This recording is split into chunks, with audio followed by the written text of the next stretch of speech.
Good to see everybody. Thanks for joining. If you're watching on the recording, glad you got to watch the recording here. For those of you who don't know me, I'm Rob Burnett. I'm the CEO at Netcapital Funding Portal. And we are launching a new program here. We've got a ton of great issuers, some of you watching live, some of you watching on the recording. You've all raised capital with Netcapital, and you're off building your businesses. And because we're active in the startup ecosystem, we end up running into a whole lot of great partners who can provide a whole lot of great insights and services and other help to our issuers. And so we're putting together a program to help make that happen. Today, we've got Kyle from Deel with us. He's going to talk about all things hiring for your startup, but most specifically around hiring contractors and maybe how to hire overseas contractors and do that efficiently. I'm going to let him get into it, but Deel is an awesome partner. And Kyle is a great person to know personally. He's been super helpful. He's super connected. So I encourage you to kind of reach out to him. And obviously, if you want a connection, reach out to us and we'll make the connection for you. But Kyle, thanks so much for joining us. Yeah, Rob, appreciate the intro and teeing it up. Excited to chat with everyone. Like Rob mentioned, I mean, please feel free to connect with me on LinkedIn. I guess a little bit of my background. So I've been at Deel for a little bit over 2.5 years. Prior to that, I ran a number of teams at a global accelerator. I co-founded a venture-backed startup, helped lead a company to acquisition that was private equity owned. And in total, I've been in startups for 12 years. So I definitely have personal experience in hiring people, both domestically and internationally. Deel itself, if you're not familiar, we're a Y Combinator company, winner 19 batch. We're one of the faster growing SaaS companies of all time. It's kind of what our investors really like to promote. We've raised close to 700 million, 12 billion valuation. We're backed not just by YC and YC's Continuity Fund, which has been since dissolved, but also Andreessen Horowitz, Spark Capital, Co2. And what we really are big proponents of is tapping into the incredible global ecosystem of talent. We want to make sure that, one, the talent has the opportunity to work at the best companies around the world, and then also the growing startups have access to those individuals, and then they kind of HR hiring and payroll elements aren't a major blocker. From my personal experience, they can be, and so at the very least, hopefully this is somewhat informative. If you are experiencing any sort of challenges, please reach out to me. Happy to just kind of chat in kind of a friendly office hours manner. Really pumped to be working alongside the Netcapital team. Great partners, huge fans. Okay, so the goal today really is to chat about contractor hiring 101. Sounds super basic, but I'll throw in some good best practices there. I also wanted to sprinkle in some global insights. So Deel, we have over 30,000 customers. We're over 500 million ARR and just in being around for 5.5 years. We processed 4.5 billion in payroll, hundreds and hundreds and hundreds of thousands of contractors and contractors in 150 plus countries, and then also direct employees or employees hired through our employer of record model. So we anonymize this data. We know where people are hiring, software engineers, where they're hiring support, whatever. So really kind of wanted to provide that intel. If you have specific kind of locations that you are thinking about, or maybe you've already hired in, feel free to reach out. We have some great free tools that are available. And then I'll dive into kind of how Deel can support. We'll walk through the platform very briefly, trying not to make this a sales call, but again, we do want to help whoever has a need, and so feel free to reach out. Mandatory disclaimer. Okay, so just to kind of summarize what Deel does, it's a lot, and so it's about hiring and paying contractors, employees. They could be in the U.S. Through our U.S. payroll or PEO. They can be international through either an employer of record or what we call global payroll, meaning you have your own entity network out there. We also do a lot of things that kind of support the contractor and employee space. So immigration, we do immigration in 40 plus countries, very big in the US, specifically the O1 and HB1 visas. We have a free HRIS for companies of any sizes. I was telling the Netcapital folks earlier, we just acquired a company called Hoppy 4 weeks ago. that will actually distribute and configure laptops and other pieces of equipment in 127 countries.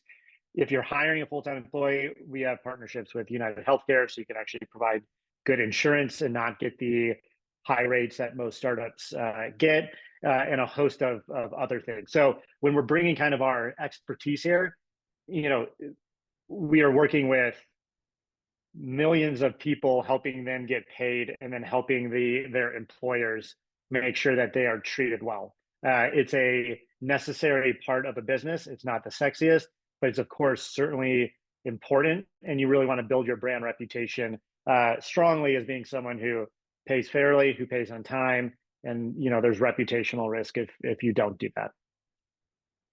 I've kind of hit on some key points here. But again, we're fast growing and we love supporting both early stage startups, which is my focus. I'm on the partnership team. I work with a lot of VCs and accelerators and startup ecosystem players in the US. And I have colleagues that are doing the same in Australia and Hong Kong, Japan, Europe, you name it. Okay, let's dive into kind of contractor hiring. So firstly, to talk about why you may want to look at hiring globally. There's a few kind of key points here that I'd want to touch on. The first one is, at an early stage, budget is tight, right? You may not have the funds to hire a software engineer in Silicon Valley.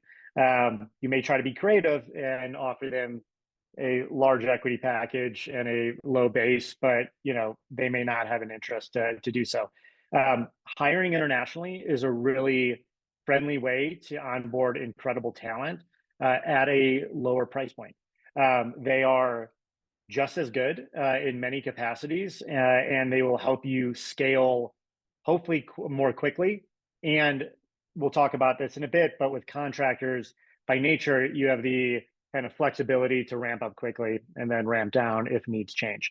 So being able to tap into talent in Brazil, Argentina, Colombia, Philippines, you name it, is super beneficial.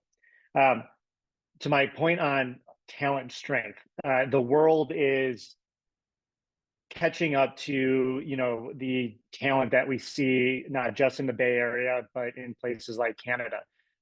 Mexico is becoming a hotspot for hiring software engineers, and so you have people that have STEM degrees, went to great colleges, or just have great work experience and have all the tools under their belt. Beyond that, hiring globally, if you have an interest, also opens up opportunities to grow your customer and prospect network. You also have the ability to build more partnerships, and try to do a one to few to many play in a geo that you want to test out. You can support non-local customers and really kind of help build a global brand. When you're going out and hiring, whether a full-time employee or a contractor, your brand is very important in that discussion, especially at an early stage startup where you may not, have that global exposure. Being able to represent yourself as a, team that's, in multiple countries, you're potentially growing fast. Those are all data points that a candidate will look at and kind of consider in their evaluation. We'll obviously dive into contractors, in the majority of this presentation, and I've listed some kind of pros and cons here. I also wanted to kind of compare that to direct employees. So that means hiring them through your own entity. So I mentioned contractors are by nature more flexible. You can scale up, you can scale down. You can hire them for sprints. You can hire them for a 3-6 month project and then wind them off if needed. And so from a kind of cost management perspective, it's usually the route that early stage startups are going to go until they've raised a certain amount of capital, or they see some really strong business outcomes on the customer acquisition side. The cons of contractors, there are a few. One is that there is risk. Misclassification risk is one of them. Basically, the definition of that is when you hire a contractor and the government actually thinks that you should be hiring them as a full-time employee. Beyond reputational risk, there are potential fines. Each kind of country has its own risk profile for misclassification, but it's just something to be aware of. A common kind of Concrete example is if you hire a full-time software engineer as a contractor in Brazil, and then you hire a second one also in Brazil, they have the same scope of work, same title. The Brazilian government or kind of watchdogs may say, hey, that contractor should be a full-time employee. Why do governments care? They say they want the contractor to have all the benefits that an employee should get. In reality, they're losing out on tax dollars. And so that's kind of their main focus. Other cons are, by definition, minimal oversight. You're technically not supposed to say you're working between 9 and 5. You can only work at my company. You have to give them a level of flexibility. They may have other consulting projects. So you're not talking about a long-term commitment necessarily. Maybe you're working towards that, but there is risk that they may kind of jump ship and go elsewhere. Direct employees on the flip side, more money. So if you're paying someone $60K a year in the US, you're going to want to add about 11 to 12% of employer costs, so things like Social Security, health insurance, what have you. But you are getting them hopefully longer term. They're more bought in. They're intending to be with you for multiple years. They see great growth opportunities. But again, early stage startups are really going to lean into the contractor side, especially from a cost standpoint. I'd be remiss not to mention like kind of two other hiring scenarios. Won't go deep into these, but employer of record allows you to hire a full-time employee in a country where you do not have an entity. Deal's the biggest and highest rated. We have entities in 130 plus countries. So say you wanted to, instead of hiring a contractor, or you have a contractor in like the UK and you want to convert them to a full-time employee, you can either set up an entity yourself, get a bank account, hire some sort of HR and payroll firm to work the back end and file the necessary taxes, or you can hire them through an employer of record like Deel, and they take care of the payroll, the tax filings, the mandatory benefits like health insurance. So you're offloading that. And then in the US, it's mostly a US centric phenomenon, but professional employer organization employment agreement, basically kind of similar to EOR, except it is co-employment. And they're your HR and payroll kind of business partner. It does allow you to get access to better benefits, health insurance. And so it's just something to be aware of. Right. So diving a little bit deeper into the kind of contractor overview, I mentioned a few of these data points, but the contractors you may be hiring them as an individual. You may have an agreement with their LLC. They have a lot of control over kind of how and when they work. That is the definition by the US government or other governments around the world.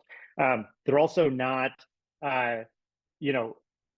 necessarily provided health insurance. So that's not something that you are required to do. You may offer a stipend to help cover it to, make the comp package a little bit more sexy, but it's not a requirement by law.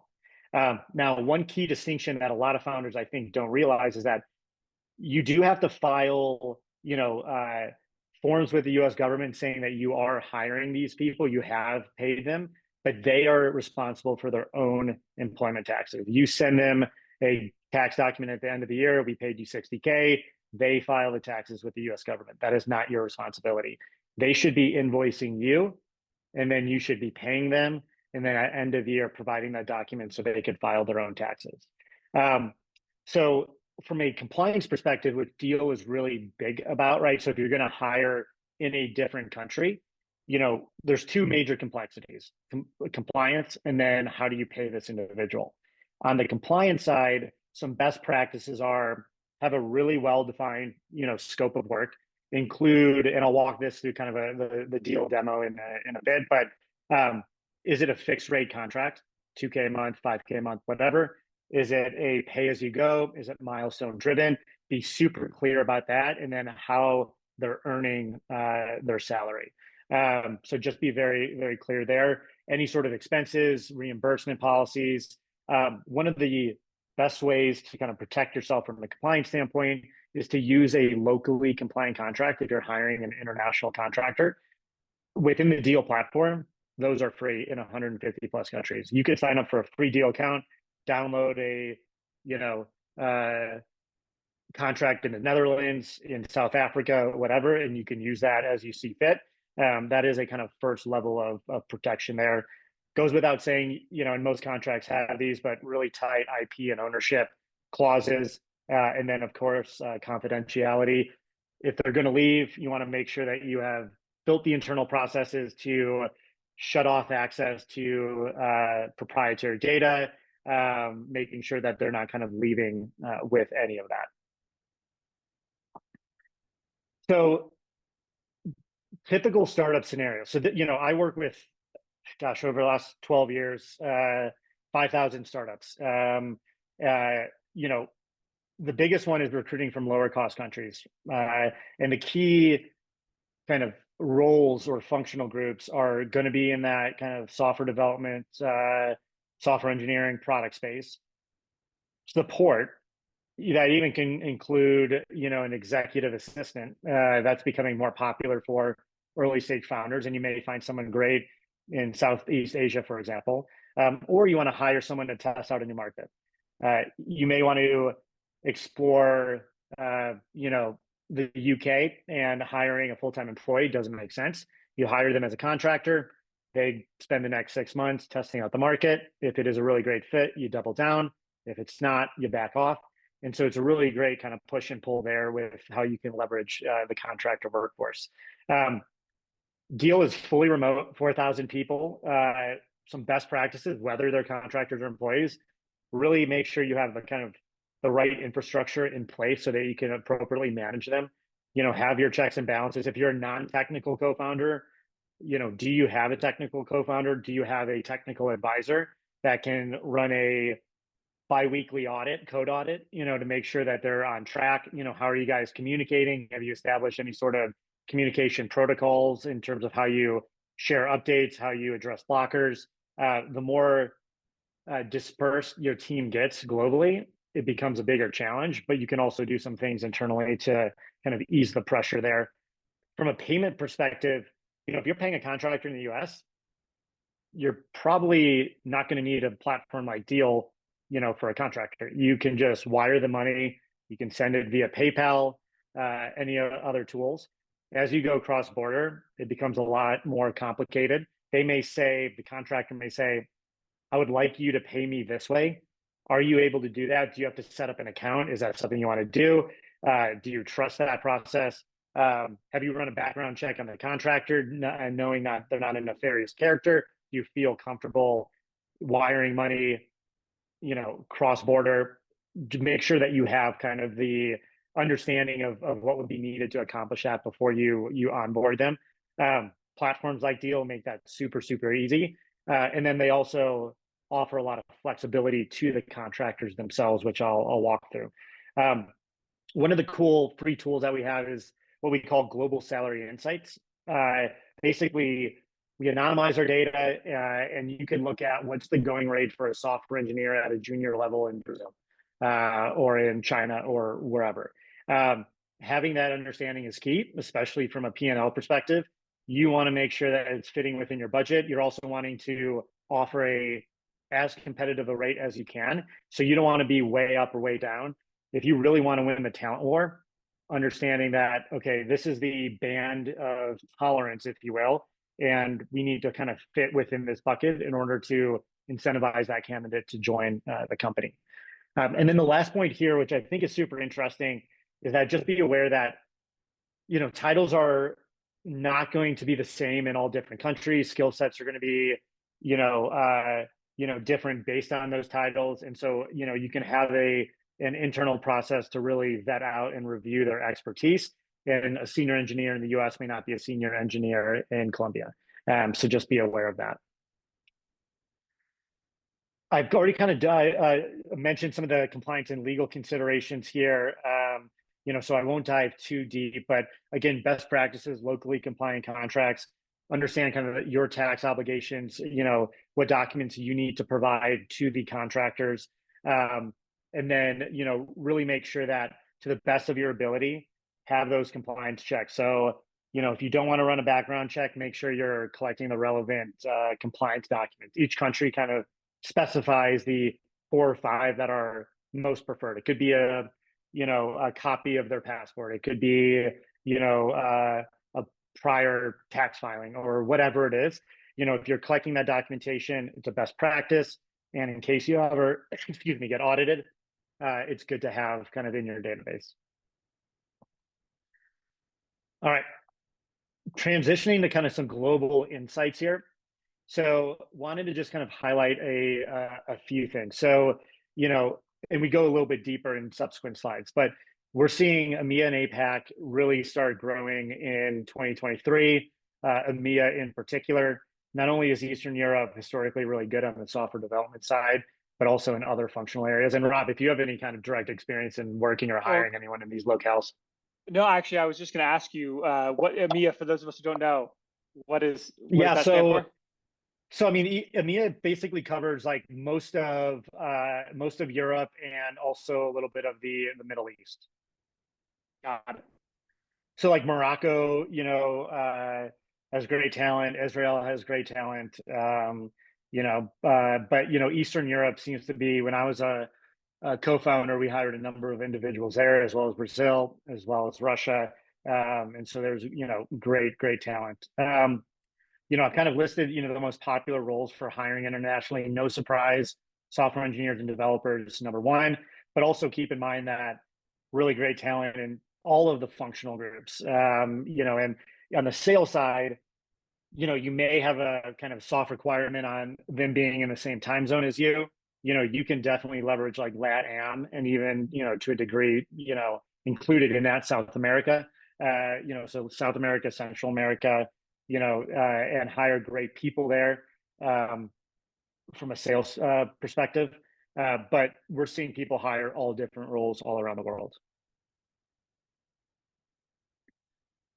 All right, so diving a little bit deeper, Philippines is where a lot of people are hiring. If you're thinking of kind of AI-centric roles as well, Philippines, Bangalore, India are very much up and coming, strong skill sets. And then, of course, you have like Canada. They're going to be a little bit more expensive, but great talent in that realm. Mexico is also, up and coming. And so, I won't dive into all of these data points, but if you want more, feel free to reach out. You'll see some interesting ones like, the US is hiring a lot of teachers, not necessarily locally. And so, there's some cool tidbits of information here. All right, kind of moving on, so the United States, when you're talking about like Southeast Asia, Nepal, Sri Lanka, Bangalore, Philippines, Singapore, those tend to be Indonesia. Those tend to be countries that are, U.S. centric organizations are also hiring a lot from. I mean, UK is dabbling into, Colombia. Argentina is not too far behind there, but you'll see a really nice kind of dispersion of locales where people are hiring from. So I think every country and its like startup founder network has their kind of preference, and that could be because of personal networks, could be because of accelerator programs they join, but again, awesome talent everywhere. All right, how Deel can support. So this is kind of a representation of how I see a lot of startups kind of leveraging Deel. One, it's to hire contractors overseas, potentially converting those contractors to a full-time employee through our employer of record model. Or they decide to set up an entity, which we can help them do, like in the UK, we can support payroll from that side. And then if they want to expand just their US team, we have US payroll and PEO to support. So really the narrative becomes, we can help your current hiring scenarios, your current team setup. And then as you continue to grow, you don't know what your team is going to look like, what needs you're going to have, and we can grow alongside you. Last thing you want to do really is to be working with a bunch of local payroll providers. And so Deel removes that headache. So it's a great consolidation play, and you just kind of set it and forget it. And we'll make sure that your contractors and employees aren't just paid on time, but they have a great experience along the way. Now, specifically, why hire contractors using Deel? I'll walk through this in a workflow. You can hire someone in a matter of minutes. You can run cross-border payroll. You can provide flexibility in terms of how they get paid. So you send $3,000 to Deel because that is what you owe a contractor. They can withdraw in 150 currencies. If they're in Argentina, you're paying in USD. They're not going to want to. They'll probably take it in USD. They're not going to accept Argentinian pesos because of the currency volatility. But they love that flexibility. They have the option to withdraw in crypto. They can withdraw via direct bank transfer, PayPal, Payoneer, Wise, Revolut, you name it. You can pay via Brex. A lot of different kind of optionality there. And then from a compliance and risk management standpoint, we have a lot of layers that are built in. So I already mentioned kind of the different types of agreements using locally compliant ones. And then we also have Deel Shield, which you can hire an employee through one of our entities. We have Deel Premium, which protects against misclassification risk, and you can run background checks directly in the platform. And then in addition to that, and the last point here is we want to make sure that contractors have access to a lot of cool resources. It could be co-working spaces, it could be DoorDash discounts, it could be health insurance, it could be access to a Deel card, which is a partnership through Visa, hundreds of perks. And so making sure that they really have all that they need in order to feel supported. All right. And then if you have any questions, obviously reach out to the Netcapital team. You can also, sign up for a demo here if it is relevant. With that being said, I'm just going to quickly walk through the platform of Deel, just make sure I wasn't kicked out. As I mentioned, we work with 35,000 plus customers of all different sizes. Really at the startup level, hiring contractors is status quo. If you wanted to hire a contractor, all you really need to do is click here on people, click add person. You can kind of choose who they are. Let's click contractor. You can select the type of agreement that you want. So I mentioned these earlier. Let's just do fixed rate. Let's just do our Brazilian group. We can do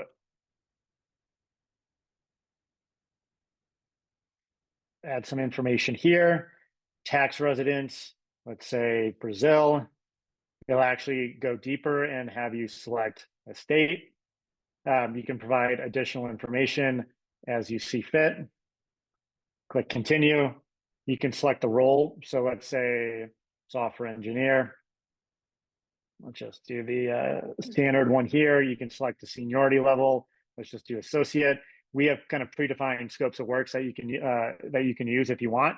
This will be plopped into the contractor agreement. So I just added one quickly. You can adjust that as you see fit. Let's say we want to pay this person just $5,000 US.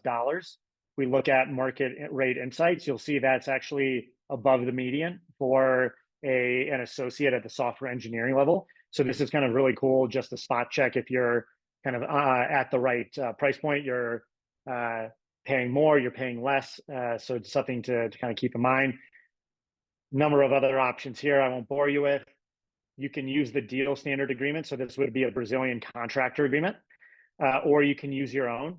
You can also, for contractors only, you can use the Deel standard agreement and then update it with any clauses that you want to add in there. Additional information, this is where we see Deel Shield. If you wanted to actually kind of protect yourself from further compliance risk and hire them through Deel's Brazilian entity.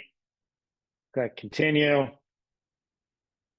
As I mentioned, we just acquired a company that distributes equipment. Typically, you're not always going to supply a contractor equipment unless you really kind of want to build up that relationship and potentially convert them to full-time down the road. And so we're able to get a laptop to their door, pre-configured to whatever you need. You can add different things. Equity, we're not a cap table management company. We have a huge partnership and integration with Carta, but you can store contractor and employee stock options on platform. You can run a background check. And then that is essentially it on the contract agreement side. You review and sign, it's sent to the contractor, it's fully executed. They're onboarded from just the kind of like hiring standpoint. Then if you want to run payroll, you just kind of, you have these people that are set up within the platform. We can just say, here's a contractor here. Let's just click this individual. Oh, excuse me. We can run, payroll just by reviewing and paying. So this person is only owed 180 euros. You can select your payment method. So if I click add new payment method, it will go to another screen.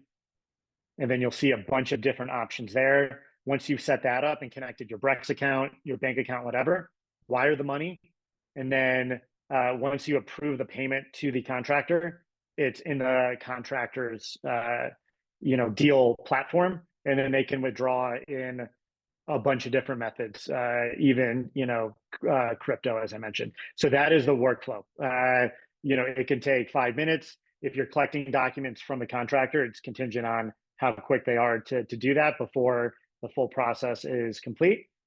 But it's really easy peasy with compliance built in.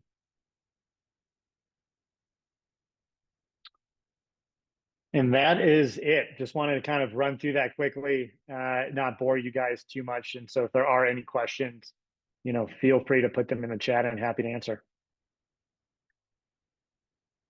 Thanks, Kyle. I really appreciate it. Thanks for the walkthrough. Of course. While we're waiting, if anyone has any questions, definitely throw them in the chat. But just as kind of a wrap up, for a startup who's thinking about using a contractor strategy, right? I want to, yeah, I have a tight budget. I want to add 2 or 3 people to the team. Maybe that's, the majority of the team, things like that. Yeah. Any examples you can think of people who've done it really well, kind of what strategies they used, what worked well for them, and any examples of people who went the contractor route and it really derailed them or set them off track? Yeah, I mean, to speak to the latter, I would say it comes down to, a founder's inability to assess talent for their existing needs.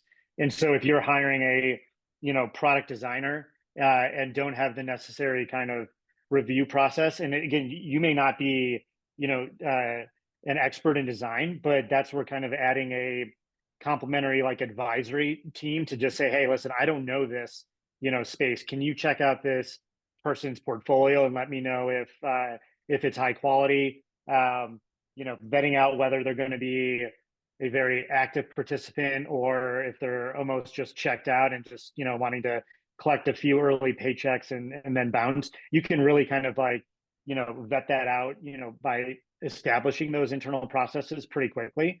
And so companies that I've seen fail at the contractor side, either that happens or they don't have the checks and balances to actually manage them on an ongoing basis. They don't have someone with the kind of technical oversight to make sure that they are, completing their sprints on time. They're doing code audits.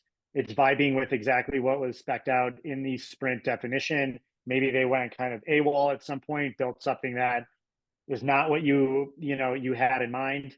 You're paying additional dollars potentially unless you want to fight it with the contractor. And so just making sure you have those guardrails there.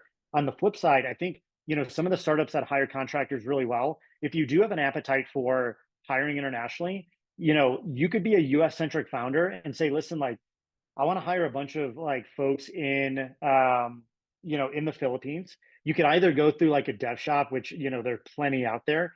But if you wanted to go and hire individual contractors, there's a benefit to actually doing so within the same kind of community or time zone, because you also want those individuals to be working closely together. And if you have a product, person in the Ukraine, in, South America, in, Canada or whatever, you're just hoping and praying that they are all going to work well. They're at vastly different hours. The communication is going to be on point. If you think about the time zone issues, say the Canadian is, pumps out an update, it ruins something for someone else. You find out 12 hours later, you put a fix in 24 hours after that. And time is everything to startups.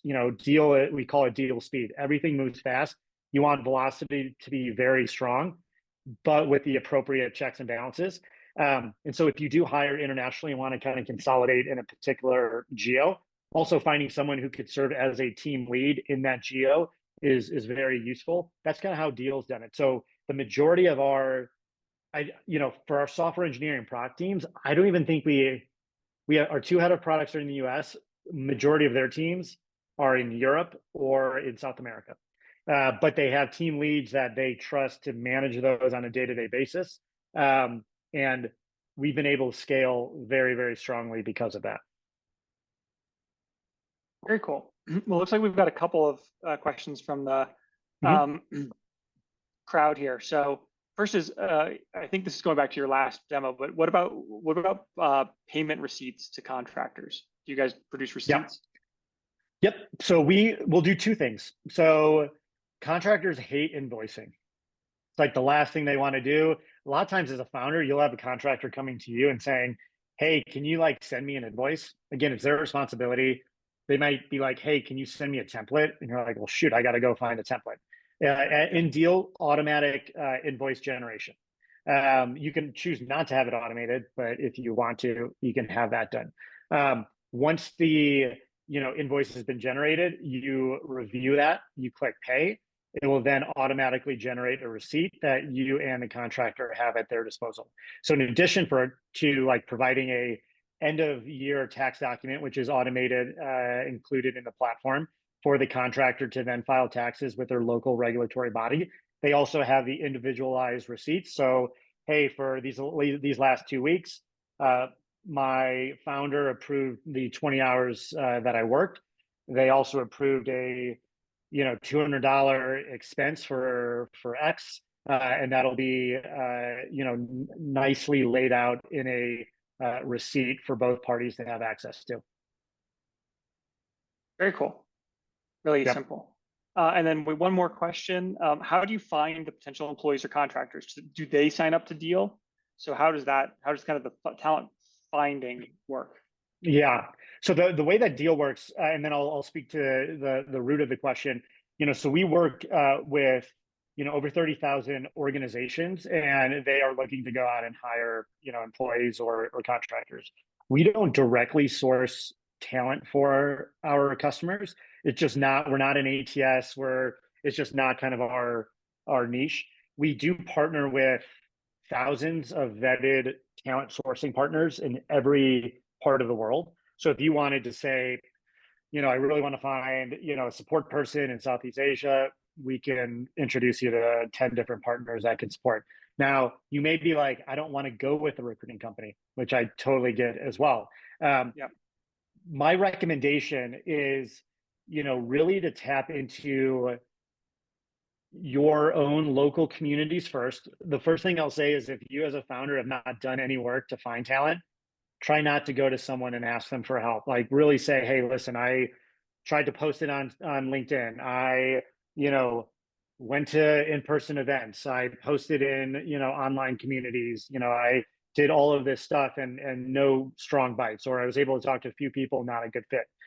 Definitely do your own work first, but then, leverage your expanded network. That could be investors, it could be advisors, it could be, folks like Netcapital, it could be folks like me. We're able to kind of find really strong communities, whether it's in the United States or beyond, that have really good talent. And so that would be kind of the second step that I would do. The last part of it, and I touched on it very, very briefly, is that, and maybe it's a little painstaking, but to build up your company's reputation, you may not like doing it, but post a bunch on social, put out good content, on your website. One of the things that I think a lot of companies that are growing really fast, Deel included, Notion, Carta, whatever it is, and this is what they did at an early stage. They're big now. This is what they did at a pre-seed seed stage. They really leaned into the content generation so they could be seen as a thought leader. Then you actually just start getting kind of a lot of inbound. So if you do have a job posting anywhere, they can reference something and be like, oh, wow, they've posted like 10 things in the last, quarter, super interesting stuff. They seem like they know what they're doing. I'm just going to reach out to the founder. There may not even be a job that's being posted, but I want to reach out to the founder and be like, you're building something cool. I would love to see if I can support. So like, it's always not the most like glamorous, and not everyone has an appetite, me included, for being kind of a social media hog and kind of self-promotion, but that is kind of the job of a founder to do, and really build up both personal and company brand so that as you go to hire, they have referenceable material that gets them excited. And even if you're not directly posting something about a job, you might get a lot of inbound of people who are interested in supporting your organization. Super cool. Well, Kyle, I think that gets us through our questions, and really appreciate you taking the time. If people are Likewise. watching this as a recording, what's the best way to get in contact with you, ask questions, besides coming to us? If anyone's watching this as a recording, you can always shoot Netcapital email and we'll connect you with Kyle. But Kyle, if they want to reach out to you, how do they do it? Yeah, so and what I'll do is I think I can send an email to everyone, or not an email, a message. Here is my email. Feel free to reach out. Like, I mean, all I do is talk to founders, mostly at the pre-seed seed stage. YC, Techstars, 500 Global, VC backed, you name it. You want to bring the questions to me, we can just chat about what you want. You know, this is not a gimmicky sales pitch. Like, let's just like help you navigate whatever you're doing. If it's indirect to like what I kind of spoke about here, totally cool. Send me an email. I'll see if I'm able to help directly, if anyone in my network is able to help. Huge fan of the founder and startup ecosystem, guys. So whatever I can do to be supportive, I will do. If I can't directly, I'll try to find someone, and I'll be super upfront. Like, hey, I'm not the right guy for this. You know, I'm stupid in this area, good in this area, but I definitely want to support you guys as you continue to grow and scale. And so do not hesitate to reach out to me in the short term or long term. Connect with me on LinkedIn, and would love to stay in touch. Awesome, Kyle. Well, thanks for being here. Really appreciate it. Thanks, Rob. Appreciate your guys' time, and hope you have a good rest of the week. Take care, everybody. All right, talk soon.